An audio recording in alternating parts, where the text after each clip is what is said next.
అందరికీ నమస్కారం అండి. స్వాగతం సుస్వాగతం మన ఛానల్కి. ఈరోజు వీడియోలో క్షీరాబ్ది ద్వాదశి సందర్భంగా ఈరోజు పూజ చేసుకోవడానికి కావాల్సినటువంటి ముఖ్యమైన పూజా సామాగ్రి గురించి తెలియచేయడానికి మేము ముందుకు వచ్చేసాను.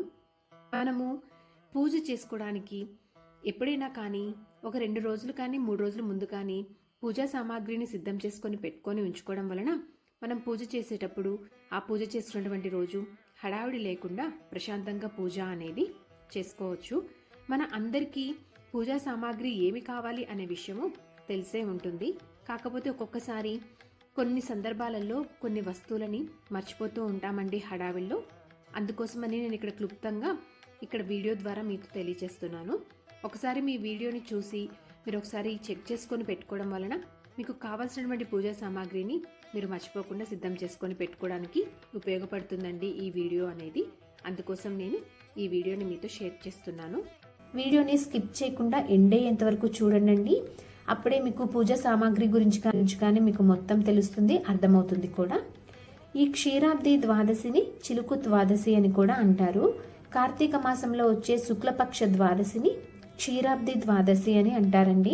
క్షీరాబ్ది ద్వాదశి పూజకి కావాల్సిన సామాగ్రి ఏమిటో చూద్దామా? ముందుగా ఒక కొత్త తులసి మొక్క అనేది తీసుకోవాలి. ఈ క్షీరాబ్ది ద్వాదశి నాడు తులసి మొక్కకి పూజ అనేది చేయాలండి.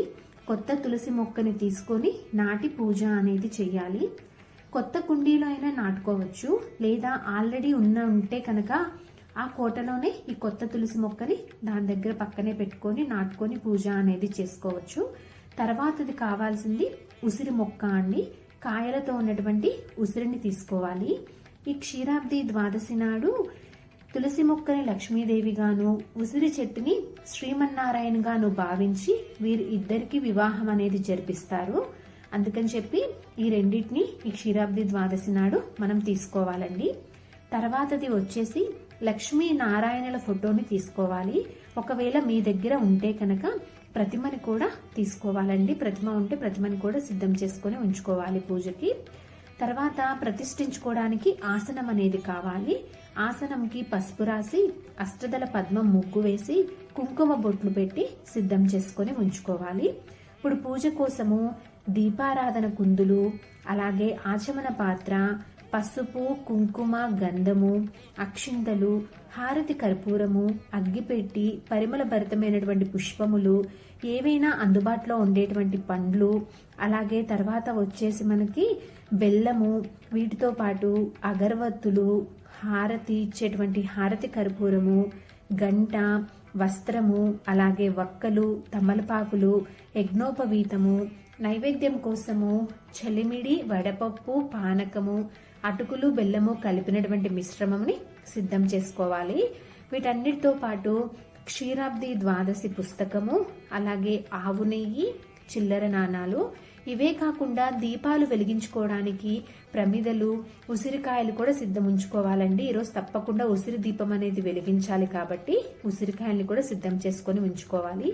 మీకు దొరికితే కనుక అరటి డొప్పల్ని కూడా తీసుకొచ్చుకోవాలండి పూజలోకి. అలాగే ఆవు నెయ్యితోటి తడిపినటువంటి వత్తుల్ని కూడా సిద్ధం చేసుకొని ఉంచుకోవాలి. సో ఇదండి ఈరోజు వీడియో. మీకు తప్పకుండా ఈ వీడియో నచ్చిందని అనుకుంటున్నాను, అలాగే మీకు ఉపయోగపడుతుందని అనుకుంటున్నానండి.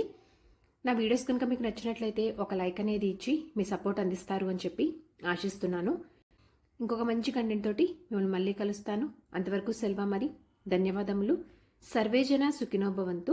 ఓం శ్రీమాత్రే నమః.